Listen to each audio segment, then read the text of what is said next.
గ్రామీణాంధ్రకు అభివృద్ధి సొబగులు. నిన్న ఆంధ్రప్రదేశ్ సంబంధించి ముఖ్యమంత్రి చంద్రబాబు నాయుడు గారు అలాగే ఉప ముఖ్యమంత్రి పవన్ కళ్యాణ్ గారు భేటీ అయ్యారు. ఈ భేటీ మీద సర్వత్రా ఆసక్తి నెలకొంది. ఏ అంశాల మీద చర్చిస్తారు, ఏంటి లిక్కర్ స్కామా లేదా లడ్డూ కల్తీ నెయ్యి సంబంధించా అని రకరకాలుగా ఊహాగానాలు వ్యక్తమయ్యాయి.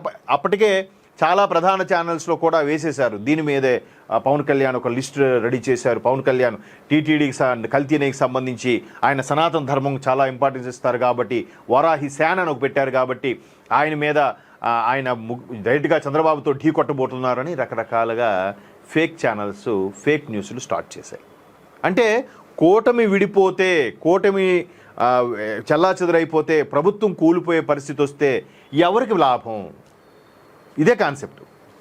ఎవరికి లాభం? ఆబ్వియస్లీ ఇప్పుడు ఒక సీఈఓ స్థాయిలో ఉన్నవాడిని చంపేశాడంటే నెక్స్ట్ స్థాయిలో ఉన్న ఆ సీఈఓ అవుతాడంటే ఫస్ట్ అనుమానం వచ్చేది ఆ సీఈఓ మీదే కదా, నెక్స్ట్ ఇమీడియట్ సుపీరియర్ మీదే కదా.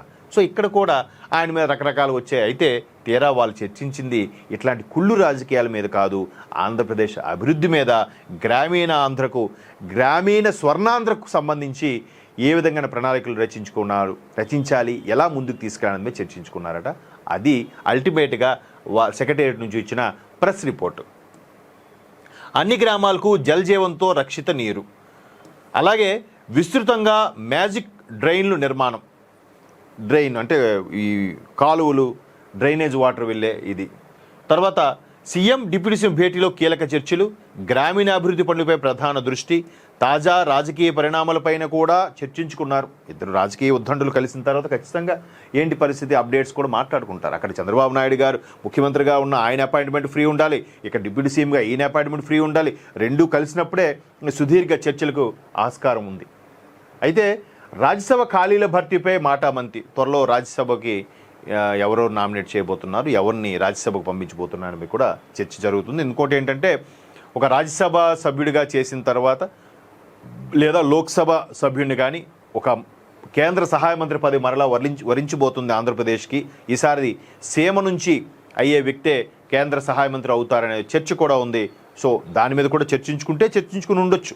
వాళ్ళిద్దరూ కూటమిలో బలంగా ఉన్న ఇద్దరు నేతలు కాబట్టి ఖచ్చితంగా చర్చించుకోవచ్చు. అలాగే నామినేటెడ్ నియామకాలు వేగవంతం. ఏవైతే నామినేటెడ్ పోస్టులు కొన్ని ఉన్నాయో ఆల్మోస్ట్ ఆ క్యాబినెట్ హోదా నామినేటెడ్ పోస్టులు కొన్ని, అలాంటి వాటి మీద లడ్డూపై మండలిలో వైసీపీ కూతులను ధీటుగా ఎదుర్కోవాలని నిర్ణయం. లడ్డూపై ఆల్రెడీ మండలిలో శాసన మండలిలో వైసీపీ వాళ్ళు చెప్పులతో స్వామివారి ఫోటోలు పట్టుకోవడం కానీ, లేదంటే కల్తీనయ్యి జరగలేదు వీళ్ళందరూ అపచారం చేస్తున్నారని టాపిక్ డైవర్ట్ చేయడం కానీ, మండలి చైర్మన్ కూడా వాళ్ళకి మద్దతుగా ఉండి పయ్యావుల కేశవ్ గారు లాంటి వాళ్ళు పిటిషన్ సభా చర్చకు సంబంధించి లేఖ అందించినా కూడా నా దృష్టికి రాలేదని చైర్మన్ గారు అనడం, వీటన్నిటి మీద కూడా ఒక దృష్టి పెట్టే అవకాశం ఉంది. వీటి మీద ప్రధానంగా ఈ అంశాలని కూడా చర్చించారట. అలాగే ముఖ్యమంత్రి చంద్రబాబుతో డిప్యూటీ సీఎం పవన్ కళ్యాణ్ గారు సమావేశమయ్యారు. మంగళవారం ఉదయం 11:30 గంటలకు ఉండవల్లిలోని సీఎం నివాసానికి వెళ్ళిన జనసేనాని సుమారు 2 గంటల పాటు చర్చలు జరిపారు. ప్రధానంగా గ్రామీణ ప్రాంతాల్లో జలజీవనకు సంబంధించి కానీ, డ్రైనేజీలు అంటే మురికి కాలువలకు సంబంధించి ఈ రెండు ప్రధానంగా. అంటే నీరు ఎంత అవసరమో ఆ నీరు యూటిలైజ్ చేసిన తర్వాత ఆ వేస్టేజ్ కూడా అలా వెళ్ళడం వల్ల ఎక్కడికక్కడ నిలవ లేకుండా ఉంటే దోమలు అవి చేరడం, క్రిములు చేరడం వల్ల అంటురోగాలు వస్తాయి, ఇబ్బందికర పడుస్తుంది. మొన్న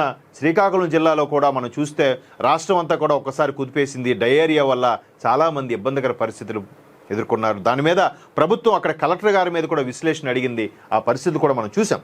సో వీటి మీద నీరు తద్వారా డ్రైనేజ్. ఎప్పుడైనా సరే ఏ గ్రామానికైనా గుడి బడితో పాటు బరీల్ గ్రౌండ్ కూడా మొట్టమొదటిగా ఉండాలనేది ఒక రూల్ ఉంది. సో అదే శ్మశాన వాటిక, గుడి బడి ఎంత ముఖ్యమో శ్మశాన వాటిక కూడా అంతే ముఖ్యం అనేది ఒక చెప్తూ ఉంటారు పెద్దలు.